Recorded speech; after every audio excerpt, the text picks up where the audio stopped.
በስመ አብ ወወልድ ወመንፈስ ቅዱስ አሐዱ አምላክ አሜን። ክርስቶስ በታላቅ ኃይልና ስልጣን ከሙታን መካከል ተነሳ፣ ሰይጣንን አሰረው፣ አዳምንም ነፃ አወጣው። ከዛሬ ጀምሮ ሰላምና ደስታ ሆነ። ክቡር አባታችን ሊቀ ብርሃናት ቀሲስ ኤርምያስ ሳህሉ፣ መጋቤ ሥርዓት ቀሲስ ጌቱ ኃይለማርያም፣ እንዲሁም ላይካነ ምስጢር ስዩማን እግዚአብሔር ዲያቆናት፣ በአርባና በሰማንያ ቀናችሁ አባት ብላችሁ እንድትጮሁ የልጅነትን መንፈስ የተሰጣችሁ ምዕመናን፣ ምዕመናት፣ ሕፃናትም ጭምር ወደረንና ባፈቀረን እስከ ሞት ድረስ በታመነልን በአንድ ልጁ በጌታችን በመድኃኒታችን በኢየሱስ ክርስቶስ ፍጹም ሰላም እንደምንቆያችሁ እንደምንሰነበታችሁ አሜን። ያለና የነበረ ለዘላለም የሚኖር እግዚአብሔር አብ፣ እግዚአብሔር ወልድ፣ እግዚአብሔር መንፈስ ቅዱስ አንድ አምላክ የልባችን የነፍሳችን ንጉሥ ስሙ የተመሰገነ ይሁን። እንዲሁም የተሰወረ መና ባለበት በንጹሕ የወርቅ መሶብ የምትመሰል ማንም በማይደፍረው ብርሃን ውስጥ ማንም በማይቀርበው እሳት ውስጥ የሚኖረውን አምላክ በሆዷ የተሸከመች የመዳናችን ምልክት የእናታችን የድንግል ማርያም ጸጋና ቃል ኪዳን አማላጅነት አይለያል። እግዚአብሔር የሰጠን የትምህርታችን ርዕስ ፋሲካ የሚል ይሆናል። የቃሉ ባለቤት አምላካችን እግዚአብሔር ነውና የቃሉን ፍቺ ደግሞ እንዲያብራራለን፣ ጥበቃው በዙሪያችን ማዳን በረከቱ በመካከላችን እንዲሆንልን እግዚአብሔር ተናገረ እኔ ደግሞ ሰማሁ እንድንል ጸጋው እንዲበዛልን ሕልውናው እንዲሰማን ቅዱስ ፈቃዱ ይሆንልን። እንግዲህ ወቅቱ የትንሣኤ ወቅት ነው። ክርስቶስ ሞትን፣ መቃብርን፣ ሲኦልን፣ አጋንንትን ድል ነስቶ ዳግመኛ ሞት ላይ ይዘው የትንሣኤያችን በኩር ሆኖ ተነስቷል። ክርስቶስን ዳግመኛ ሞት ላይ ይዘው የትንሣኤያችን በኩር ሆኖ ተነስቷል የምንለው ለምንድን ነው ካልን የእሱ ትንሣኤ ወይም የእሱ መነሳት ከሌላው መነሳት ስለሚለይ። አልዓዛር ከሞት ቢነሳም ድጋሚ በሞት ተይዟል፣ ወደ መቃብር ወርደዋል። ሌሎችም በመጽሐፍ ቅዱስ ታሪክ ውስጥ ክርስቶስ በታምራት ደቀ መዛሙርቱ ሐዋርያት በድንቅ ሥራ ያስነሷቸው ሰዎች ድጋሚ ሲሞቱ እናያለን። ክርስቶስ ግን ድጋሚ ላይሞት የትንሣኤያችን በኩር ሆኖ ለእኛም አብነትና ምሳሌ ሆኖ ሲነሳ እናየዋለን። መቼም የክርስቶስ ትንሣኤ ብዙ ነው ጥቅሙ። የቤተ ክርስቲያን መሰረት ነው። ቤተ ክርስቲያን እንደ ቤተ ክርስቲያን የቀጠለችው ክርስቶስ ሞቶ ስላልቀረበ። እንደውም በኮሙኒዝም ርዕዮተ ዓለም ራሻ ውስጥ ክርስቶስ ወይም እግዚአብሔር የለም የሚለው መፈክር ዘመናዊነት ሆኖ ነበረ። ታዲያ በዛ ወቅት አንድ አባት ምን ብለው መልሰዋል? ቤተ ክርስቲያን ወይም ሃይማኖታችንን ለመመስረት የሚያስፈልገው ሙቶ በሦስተኛው ቀን መነሳት ነው ብለው ተናግረዋልና ቤተ ክርስቲያን ያለችው የቀጠለችው በክርስቶስ ትንሣኤ ነው። ድምድማቷ፣ ጉልላቷ፣ መሰረቷ፣ ሁሉ ነገሯ የክርስቶስ ሞትና ትንሣኤ ነው። ይሄ ብቻ አይደለም፣ ሞትም የተቀጣበት ነው። ለ5500 ዘመን የበደለውም ያልበደለውም ወደ ሲኦል ይወርድ ነበር። ራስ ሁሉ ለሕመም ልብ ሁሉ ለድካም የሆነበት ጊዜ ነበረ። ጽድቃችን እንደ መርገም ጨርቅ ተቆጠረ እስከሚባል ድረስ በእውነት የከፋ ዘመን ነበር። ተበቃይ አጥቶ የሚንጎማለለውን ሞት የተበቀለ ለሞት ሞቱ ለሞት ደግሞ ፍርሃቱ ሆኖ የተነሳው ማና መድኃኒታችን ኢየሱስ ክርስቶስ ነውና ሞት የተፈረደበት ነው። እንደ ባለጌ ልጅ ሞትን የተቆጣ ክርስቶስ፣ እንደ አስቸጋሪ ልጅ ሞትን የገሰጸ መድኃኒታችን ኢየሱስ ክርስቶስ ነው። ስሙ የተመሰገነ ይሁን። ይሄ ብቻ አይደለም፣ የእኛንም ትንሣኤ ያረጋገጠ ነው። ሰው ሙቶ በስብሶ እንደማይቀር የክርስቶስ ትንሣኤ ያረጋግጧል። ስለዚህ ከሞት በኋላ ሕይወት እንዳለ፣ ከሞት ባሻገር ዘላለማዊ በረከት እንዳለ ያረጋገጠልን የክርስቶስ ትንሣኤ ነው ወገኖች። ለዛ ነው ልሄድ ከክርስቶስ ጋር ልኖር እጅግ እናፍቃለሁ ብሎ ቅዱስ ጳውሎስ ሞትን ናፍቆ ሲናገር የምናየው ለዛ ነው ወገኖች። ሞትን ጥቅም ያደረገ፣ ሞትን እንቅልፍ ብቻ ያደረገ የክርስቶስ ትንሣኤ ነው። ስለዚህ ሰው ሲሞት ዋይ ሸሸ ተበላሸ እንደሚባለው እንዳይመስላቸው። ብዙዎች በእግዚአብሔር ያምናሉ፣ ግን ከሞት በኋላ ትንሣኤ እንዳለ ብዙዎች ይጠራጠራሉ። በእውነት እሱን ተስፋ ያደረግነው ለምድራዊ ኑሮ ብቻ ከሆነ፣ ለሥራ ብቻ ከሆነ፣ ወልዶ ለመሳም ዘርቶ ለመቃም ብቻ ከሆነ፣ ለወር አስቤዛ ብቻ ከሆነ ከሁሉ ይልቅ እጅግ ምስኪኖች እንደሆንን መጽሐፍ ቅዱስ ይናገራል። እውነተኛው በረከት ሞትን የሚሻገር ነው። እውነተኛው በረከት ሞትን ዘልቆ የሚያልፍ ነው። ያንን ያረጋገጠልን የክርስቶስ ትንሣኤ ነው። ስሙ የተመሰገነ ይሁን። ይሄ ብቻ አይደለም፣ የመስዋዕትነቱንም ስሙርነት አረጋግጧል። በብሉይ ኪዳን ለ5500 ዘመን ብዙ የበግ የፍየል ደሞች ይፈሱ ነበር። እነዛ ሁሉ ግን ጥንተ አብሶን ማስወገድ አልቻሉም። እንደውም ከማስወገድ ይልቅ የሚያዳፍኑ ነበሩ። ክርስቶስ ግን ለአንዴና ለመጨረሻ ጊዜ ራሱን በመስቀል ላይ መስዋዕት አድርጎ ስላቀረበ ያ ኃጢአት ያ ሞት ሲወገድ እናያለንና የክርስቶስ ትንሣኤ ብዙ ትርፍ አለው። እግዚአብሔር ስሙ የተመሰገነ ይሁን። ወደ ዕለቱ ስንመጣ የትንሣኤ 5ኛ ሳምንት ፋሲካ ይባላል። በቅዱስ ያሬድ አጠራር ፋሲካ እየተባለ በቤተ ክርስቲያናችን ትምህርት ይሰጣል። ፋሲካ ማለት ትርጉሙ ምንድነው ካልን መሻገር ወይም ማለፍ ማለት ነው። ታዲያ ምንድነው ያለፈው ብለን መጠየቅ አለብን። ምንድነው ያለፈው? ሰው ነው ወይ መኪና ነው ወይ ያለፈው? አውሮፕላን ነው ወይ ያለፈው? ገበያ ነው ወይ ያለፈው ካልን ያለፈው ሞት ነው። በእስራኤላውያን ላይ የመጣው ሞት ያለፈበትን ወቅት የምናስብበት ጊዜ ነው። በአዲስ ኪዳን ደግሞ የዘላለም ሞት ያለፈበትን ሁኔታ የምናስብበት ጊዜ። መቼ እግዚአብሔር ያሳልፋል፣ ሁሉንም ያሳልፋል። እኛ አይመስለንም፣ ያሉት የሚያልፉ ያለፉትም ደግሞ ያለፉ አይመስለንም። እግዚአብሔር ግን እሱ በዙፋኑ ላይ ሆኖ ሁሉን የሚያሳልፍ አምላክ።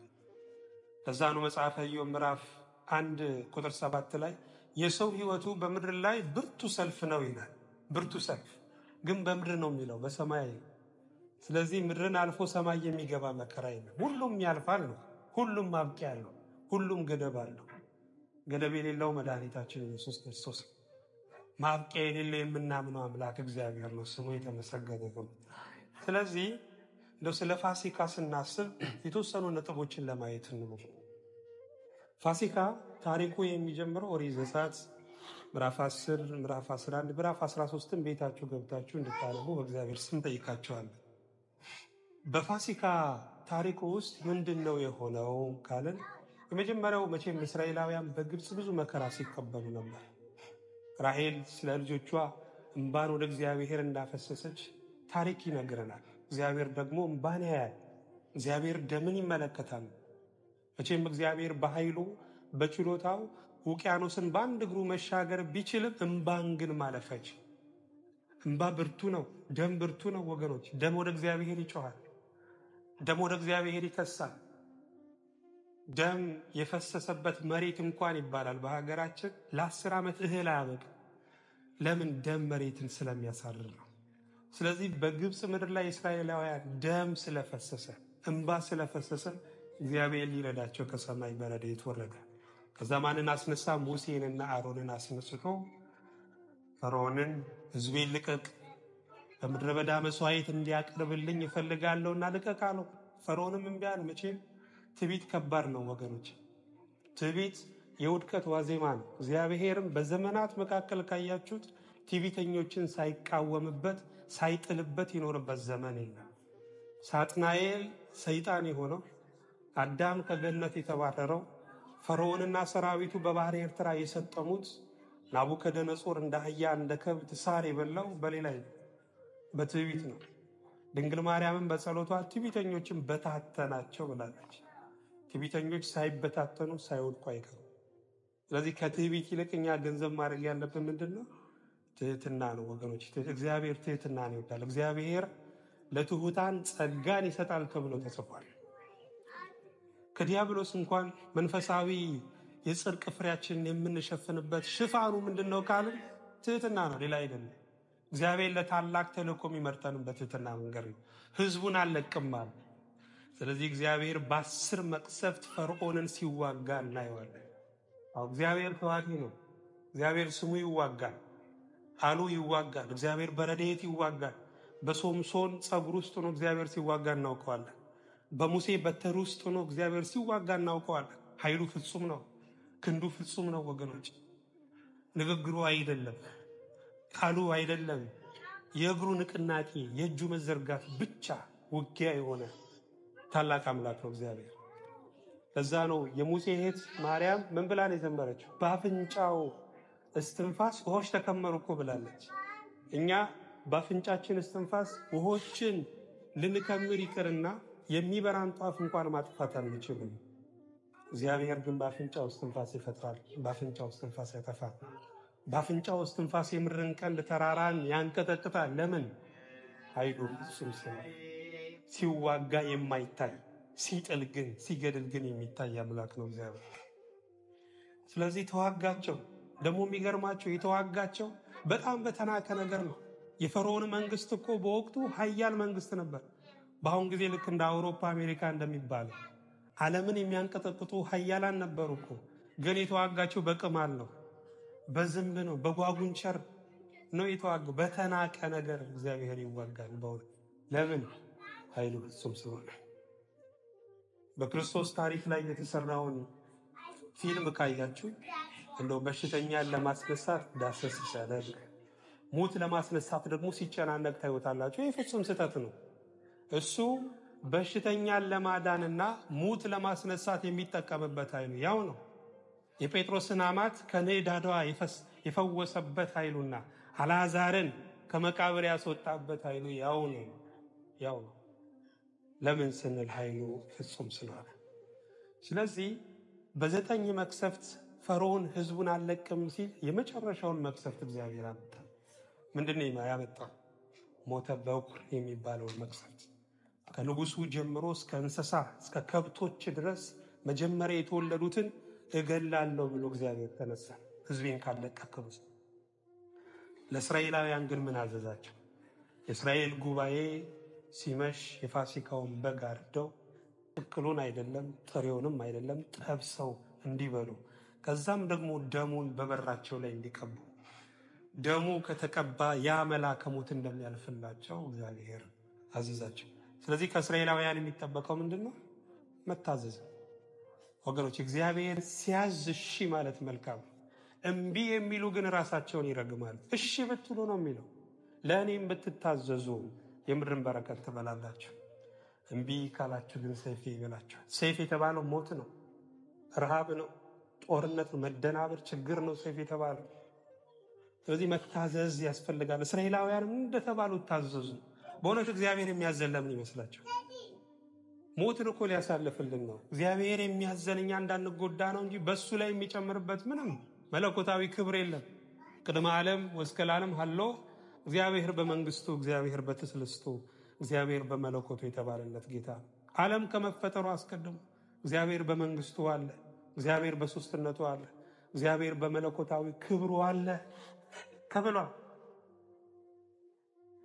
ስለዚህ ዓለም ሳይፈጠር ያለ ህዝብ ንጉስ የሆነ መላእክት ሳይፈጠሩ ሰማይና ምድር ሳይዘረጉ መባረክት ሳይመዘዙ ደመናት ሳይሳቡ መዓልትና ሌሊት ሳይጀምር ታሪክ የሚባል ነገር እንኳን ሳይኖር እግዚአብሔር ንጉስ ከሆነ፣ አክብሩኝ የማይል ክቡር ከሆነ፣ አንግሱኝ የማይል ንጉስ፣ አጽድቁኝ የማይል ጻድቅ ከሆነ እኛ ብንታዘዝለት በሱ ላይ የምንጨምረው መለኮታዊ ክብር የለም ወገኖች።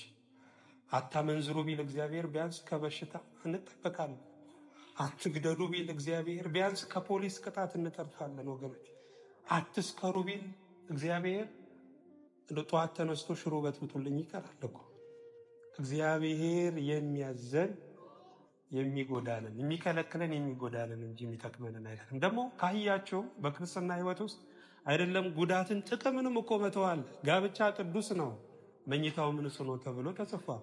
ግን ስለ እግዚአብሔር መንግስት ሲሉ ጋብቻን እንኳን የተው ብዙ ሰዎች እኮ አሉ፣ ብዙ ቅዱሳን አሉ። መልካም የተባለውን ጋብቻ እንኳን ትተው ድንግልናቸውን ለእግዚአብሔር ሰጥተው ትዳሪ እግዚአብሔር ነው ብሎ እኮ የሚኖሩ አሉ። እንኳን ክፉን መልካሙን ትተው። እኛ ደግሞ ቢያንስ የሚጎዳንን እንድንተው መድኃኒዓለም ይርዳን። ከዛ ጊዜ መልአከ ሞት መጣ። የእስራኤላውያንን ያ ደም የተቀባውን በር እያለፈ የግብፅን ግን በኩራት ሁሉ ሲገድል እናየዋለን። በግብፅም ከዚህ በፊት ሆኖ የማያውቅ ወደፊትም የማይደገም ታላቅ ጩኸት፣ ታላቅ ለቅሶ ሆነ ይላል። አዎ ከእግዚአብሔር ጋር የሚጣሉ ምን ይላሉ ነው ተብሎ የተጻፈ? ይደካሉ። ከባድ ነው ወገኖች። ከእግዚአብሔር ጋር ስንጣላ ሰማይና ምድር ይጣላናል። የገዛ ተፈጥሯችን እንኳን ይጣላናል። ድንጋዩ እኛን ሲያይ ሊናድ ነው የሚፈልገው። ባህሩም እኛን ሲያይ ማዕበሉን ያነሳል፣ ሊያሰጠመን ነው የሚፈልገው ብለዋል። ለዛ ነው አንድ አባት ልጅ ሆይ ከእግዚአብሔር ጋር እንዳትጣላ፣ ከእግዚአብሔር ጋር ከተጣላ ሁሉ ጸበኛ ነው የሚሆነው፣ ሁሉ ጠላት ነው የሚሆነው ብለዋልና ግብፃውያን በእንዲህ አይነት ሁኔታ ፈርዖን እስራኤላውያንን ሲለቅ እናያለን። ስለዚህ ያ በምሽት አርደው ደሙን የቀቡት ያ ደም ምን ተባለ? የፋሲካው ደም። የሚገርማችሁ አንድ ሐሳብ አለ እዚህ ጋር። ኦሪት ዘጸአት ምዕራፍ 13ን ስናይ የእስራኤላውያን በኩራት የተረፈው በእግዚአብሔር ቸርነት በእግዚአብሔር ድንቅ ስራ ስለሆነ ድጋሚ በኩራቱን ሲጠይቅ እናያለን። መጀመሪያ የተወለደው ሁሉ የማን ነው? የኔ ነው፣ ለኔ ስጡኝ ብሎ ሲጠይቅ እናየዋለን። ምክንያቱም በእግዚአብሔር ስራ ነው የተረፈው፣ በደሙ ኃይል ነው የተረፈው። ስለዚህ የእግዚአብሔር መስጠት እንዳለብንም ከዚህ ታሪክ እናያለን። ምርጡን ለእግዚአብሔር። ዛሬ ምርጡን ለሴቶች ይባላል፣ ምርጡን ለህፃናት ይባላል። ምርጡን ግን ለእግዚአብሔር ነው ወገኖች። ለሱ ሰጠን ማለት መስጠት እንዳይመስላችሁ መቀበል ነው። አዎ በረከቱን እንቀበላለን። ታዲያ ይሄን ቀን በየዓመቱ ሁሌ እንዲያስቡት ፋሲካ እያሉ እንዲያከብሩት እግዚአብሔር አዘዘ። ስራውን እንዳይረሱ ነው። እግዚአብሔር መቼም እንድንረሳው አይፈልግም። እኛ ትልቁ ችግር ደግሞ መርሳት ነው አይደል? እንደውም አንድ አባት ምን ብሏል? ከእያንዳንዱ ኃጢአት ፊት 3 ነገር አለ። የመጀመሪያው ምኞት ነው አሉ። ሁለተኛው አለማገናዘብ፣ ሶስተኛው መርሳት፣ ቃሉን መርሳት፣ ድንቅ ስራውን መርሳት። ይሄ የኛ ችግር ነው። ወደ ዋናው ኃጢአትም የሚወስደን መነሻ ወይም ምንጭ ነው። ስለዚህ እንዳይረሳ ነው። እግዚአብሔር ስራው እንዳይረሳ፣ ውለታው እንዳይረሳ። የስኳር በሽተኛ የማይቋረጥ መድኃኒት የሚወስድ አንድ ሰው መድኃኒቱን ካቆመ እኮ ወደ ሞት ነው የሚሄደው አይደል? እኛም የማይቋረጥ መድኃኒታችንን የዘላለም መድኃኒታችንን እግዚአብሔርን ከረሳን ወደ ሞት ነው የምንሄደው። አንዳንድ ነገሮች ይረሳሉ፣ ቀጠሮም ይረሳል። አንዳንድ ዕቃም ረስተን ትተን እንሄዳለን። እግዚአብሔር ግን እንዴት ይረሳል ወገኖች? እንደውም አንድ ገጣሚ ምን ብሏል? ሁሉም እየመጣ ትግራይን ሲያነሳ፣ ሁሉም እየመጣ ጎንደርን ሲያነሳ፣ ሁሉም እየመጣ ጎጃምን ሲያነሳ ይልና የሁሉ ሰብሳቢ ሸዋ እንዴት ትረሳ ብሏል። ምክንያቱም ሁሉም ከየአቅጣጫው የሚሰበሰበው ብዙ ጊዜ ሸዋ ላይ ስለነበረ ይሄ ሸዋ መረሳት የቆጨው ሰው እንዲህ አለ። እግዚአብሔርም የሁሉ ሰብሳቢ ነው። የዓለምን ሕዝብ እንደ አንድ ሰው ውሎ የሚያሳድር ሰብሳቢ። ታዲያ እግዚአብሔር እንዴት ይረሳ ወገኖች? እንዳንረሳ መድኃኒዓለም ይባል። ታዲያ ቅዱስ ጳውሎስ በዕብራውያን መልእክቱ ምዕራፍ 5 ቁጥር 7 ላይ ፋሲካችን ክርስቶስ ታርዷልና ይላል። በብሉይ ኪዳን የነበረው ስርዓት የነበረው የአምልኮ ስርዓትና ይሄ የተደረገው የበግ መስዋዕት ለማንም ምሳሌ አይደለም። ለማን ነው? ለመድኃኒታችን ለኢየሱስ ክርስቶስ። እስራኤላውያን በበጉ ደም እንደዳኑ ዛሬም እኛ የዳነው በክርስቶስ ደም ነው። በክርስቶስ ደም ነው ለዘላለም ተዘግቶ የነበረው ሲኦል ምንድነው? ገነት የተከፈተው፣ ሲኦል የተመዘበረው በክርስቶስ ደም ነው። ደሙ ህይወታችን ነው። ደሙ የዳንበት ቅዱስ ቁርባን ስጋውና ደሙ ህይወትን የምናገኝበት ከክርስቶስ ጋር አንድ የምንሆንበት ምስጢር ነው ወገኖች። ስለዚህ ወደ አዲስ ኪዳን ስንመጣ ያ በግ ያ መስዋዕቱን የቀረበው ኢየሱስ ክርስቶስ መድኃኒታችን እሱ እንደሆነ እንረዳለን። የሚገርማችሁ አንድ ታሪክ ላስታውሳችሁና ትምህርቴን ለመጠቅለል ልሞክር። በዚህ በኦሪት ዘሌዋውያን ምዕራፍ 16 ከቁጥር 1 ጀምሮ እስራኤላውያን የሚያከብሩት አንድ በዓል አለ። የማስተሰሪያ ቀን የሚሉት ብሔራዊ ንስሐ የሚያደርጉበት ቀን ነው። በእውነት እኛም ያስፈልገናል። ዛሬ በሀገራችን ስለሚደርሰው ችግር ሁሉም እከሌ ነው እያለ ነው ተጠያቂ የሚያደርገው። ግን እንደ ሀገር ሁላችንም ብሔራዊ ንስሐ ብናቀርብ ወይም ወደ እግዚአብሔር ብንጮህ በእውነት ማቱ ይከለከል ነበር። መከራው እንደ ገለባ ይቀል ነበር ወገኖች። እነዚህ እስራኤላውያን ብሔራዊ ንስሐ ያደርጉ ነበር። በዛ ቀን 2 ፍየል ወይም 2 በግ ያመጡና በሊቀ ካህኑ ፊት ያደርጋሉ። ሊቀ ካህኑም የበፍታ ልብሱን ለብሶ በበጎቹ ወይም በፍየሎቹ ላይ ይጭንና አንዱ ይሰዋ ይላል። ወዲያውኑ ያ በግ አንደኛው በግ ተሰውቶ ደሙ በስርየቱ መክደኛ ላይ ይረጫል። አንደኛው በግ ግን በከተማው በሀገሩ ጎበዝ ቀልጣፋ የሆነ ሰው ይመረጥና ወደ ምድረ በዳ እያቻኮለ ይወስደዋል። በምድረ በዳም ያንን በግ ትቶት ይመጣል። ለእግዚአብሔር የሚቀርብ አንድ ደሙ የሚፈስ በግ አለ። ሁለተኛ ደግሞ ሕያው መስዋዕት የሚባል በምድረ በዳ የሚቀር አንድ ሌላ ደግሞ በግ አለ። ይሄ ኃጢአት የሚያስከፍለውን ዋጋ ነው የሚያሳየው። ክርስቶስ ይህንን የከፈለው እንደ መጀመሪያው በግ በመስቀል ላይ ሙቷል፣ ደሙን አፍስሷል። የማይገባውን መከራ ተቀብሎ የማይገባንን ክብር ሰጥቶናል። የማይገባውን የሸዋ አክሊል ደፍቶ የማይገባንን የክብር አክሊል ሰጥቶናል። መድኃኒዓለም የሞትን ኃጢአት የሚያስከፍለውን የሞትን ዋጋ ክርስቶስ በመስቀል ላይ ከፈለ። ይሄ ብቻ አይደለም። በምድረ በዳው ያ በግ ወይ ያ ፍየል እንደተተወ ክርስቶስን ለጊዜው ቢሆን ተትቷል። በደቀ መዛሙርቱ ተትቷል። ትታችሁኝ ትሸሻላችሁ፣ ግን አብ ከኔ ጋር ነውና ብቻዬን አይደለሁም እስኪል ድረስ የኃጢአትን ዋጋ በመተው ሲከፍል እናያለን። በእንዲህ አይነት የመስቀል ጭንቅ ነው የዳነው ወገኖች። የመስቀል ምጥ ነው ክርስቶስ ያዳነ። ለዚህ እንዳይረሳ እንዲህ አድርጎ ደሙን አፍስሶ ያዳነን ጌታ ሁለት ነገር ብቻ ጥሎብን። በእውነት ላደረገው ውለታ ክፈሉ ቢል ከባድ። እንኳን የክርስቶስ የእግዚአብሔር ውለታ የእናት ውለታ እንኳን አይከፈል፣ አዙሮ ነው የሚደፋው። ግን ሁለት ነገር አድርጉ ብሏል። የመጀመሪያው ምንድን ነው? ማመስገን ማለት ነው። ሞታችንን ስላሳለፈ፣ ሞታችንን በሕይወት ስለተካ፣ የማይገባውን መከራ በመስቀል ላይ ስለተቀበለ እሱን እያሰብን እንድናመሰግን ከኛ ይጠብቃል ወገኖች። ዋጋውን አሳንሶ የተወዳጀን አምላክ አፄ ኃይለ ሥላሴ ብለዋል እኮ እኛ እግዚአብሔርን የምናመሰግነው ለውለታው ክፍያ ሳይሆን ለውለታው መታሰቢያ እንድናስበው ነው ወገኖች። ሁለተኛው ደግሞ የምስክርነት ዕዳ ጥሎብናል። እግዚአብሔር እንዳዳነን መመስከር አለብን። በክርስትና ሕይወት ውስጥ ስላገኘነው ጥቅም መመስከር አለብን ወገኖች። እንኳን ለእግዚአብሔር ለመንግስት እንኳን የሚመሰክሩ እኮ አለ። ከአምናው ምርት ይልቅ የዘንድሮ የኤክስቴንሽኑ መርሃ ግብር ጥሩ ነው ብለው ለመንግስት እኮ የሚመሰክሩ አሉ። እንኳን ለእግዚአብሔር ወገኖች። እስቲ ከልደታችን እስከዚህ ዕድሜ ድረስ ቁጠሩት እስቲ። እግዚአብሔር ስንት ጊዜ ረዳን፣ ስንት ጊዜ አገዘን፣ ስንት ጊዜ ጸሎታችንን ሰማ፣ ስንት ጊዜ ልመናችንን አደመጠ። ከከባድ በሽታ የተረፈ የለም፣ ከመኪና አደጋ ከጥይት ያመለጠ የለም። አጋጣሚ አይደለም ወገኖች፣ እግዚአብሔር ደርሶልን ነው። እሱን እያሰበን እንድናመሰግን መድኃኒዓለም በቸርነቱ ይርዳን። በእውነት ብዙ አድርጎልናል። ስለዚህ ፋሲካ ስናስብ ሞት ያለፈበትን ሁኔታ እንረዳለን። በእውነት በበዓሉ የሚገኘውን በረከት እግዚአብሔር ለሁላችን ያድለን።